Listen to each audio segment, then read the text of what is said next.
Hello everybody.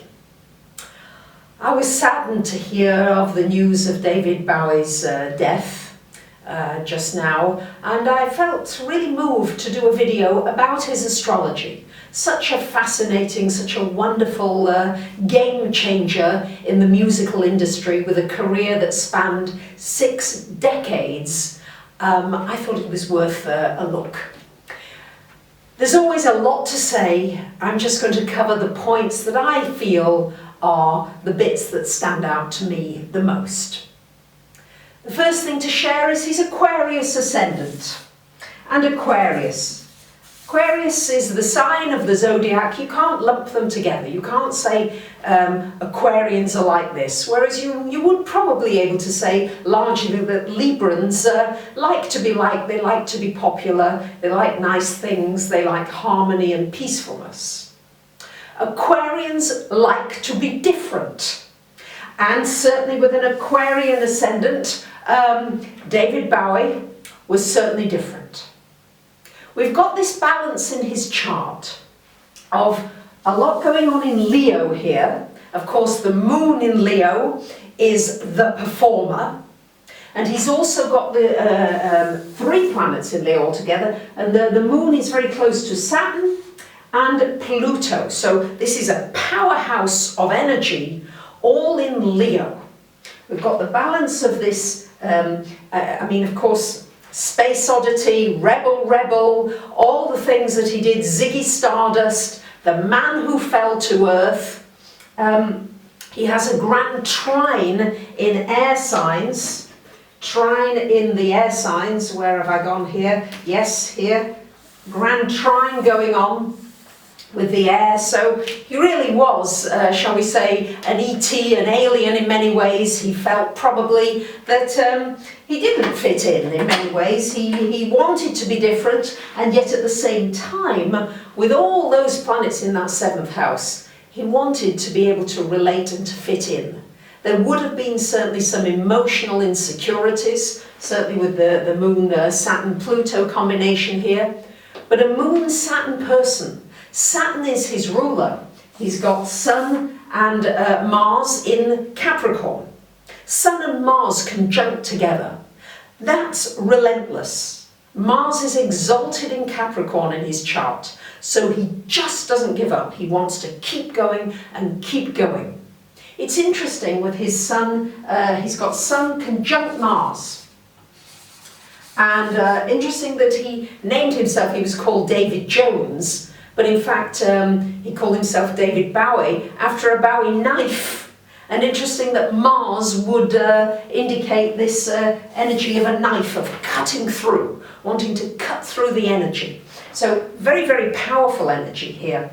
And interesting that it's his Sun Mars sitting in that 12th house. So he would have received a lot of messages, a lot of information coming to him, shall we say, from other realms, maybe from the ETs, we don't know, but I wouldn't be surprised with this strong emphasis in his 12th house. And up here on the top, we've got Venus on the midheaven, Venus in Sagittarius and Jupiter in that 9th house. So very much somebody who loved to travel and who loved his career. He loved his work. He loved to push the boundaries, to push. And of course, that's exactly what he did do. I mean, many times, really, he changed the face of pop. He brought into it, with his Leo energy, he brought into it theatre, he brought into it art. He changed so many things. It was transformational. Again, this Pluto here, energy, he transformed again and again. He reinvented himself and what he wanted to do and contribute. Very powerful. Interesting that his moon in Leo is in fact his strongest planet because it's exactly on the angle. It's right, falls on the angle of the chart, the descendant there. And moon is very much about the public, appealing to the public. And of course, the moon in Leo there, the public were, many loved him. Of course, the Leo, there's the adoration there. And then there's the Aquarius, there's the oddity, the space oddity, just unusual. But he was certainly loved. Oh, loved, with that Venus in Sagittarius. People learned from him. It was like, wow, what is this guy going to come up with next? Sagittarius here on the midheaven. He wanted to keep expanding his career, expanding it out, going further, reaching new boundaries. Sagittarius would rule everything to do with space, galaxies, going beyond what we already know. So he had a very sensible side with his Capricorn energy. Very sensible, serious. He was very hard-working with that Moon, Saturn, Pluto. And also probably quite relentless, probably not so easy to work with, possibly certainly in his younger years. As he would have matured with the Capricorn energy, he probably mellowed out quite a bit.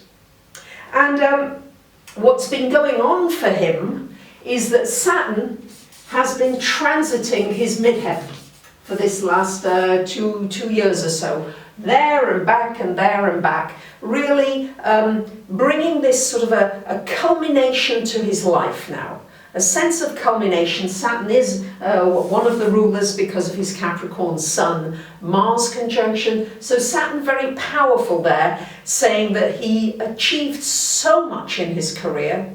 He would have known that and really felt appreciated for what he had contributed.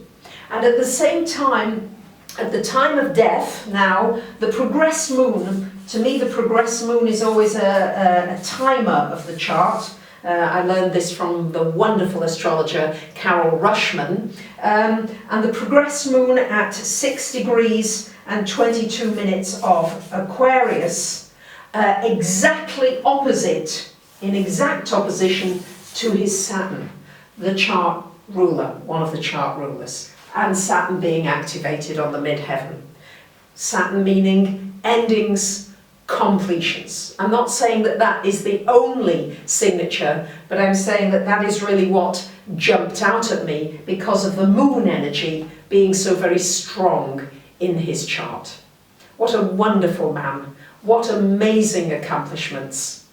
I hope that you've enjoyed this video. Once again, I love to hear your comments and your ideas and inspirations from what you may see in the chart that I may not have covered in the short time with you today.